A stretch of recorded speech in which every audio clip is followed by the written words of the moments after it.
Adasi, Hop, mana bu sariyoladan olaylik. nima qilasan? Palon pulga shu narsani olib. Choyga non botirib yurlaring, qo'y buni kerak emas. Yur. Ziqna erkaklar nima uchun qizg'anchiq bo'lib qoladi? Birinchi sababi ehtimol ularning o'ziga ishonchi juda ham past bo'lishi mumkin.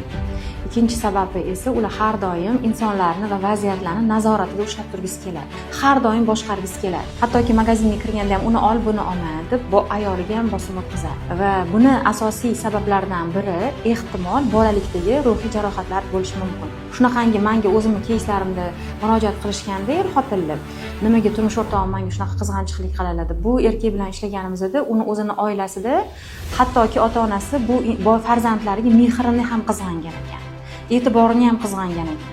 Va shuni oqibatida bu insonlarda shunaqangi ziqnalik, qizg'anchiqlik shakllanib qolgan. Bunaqangi ziqna, qizg'anchiq insonlarga ham albatta biz psixoterapiyani taklif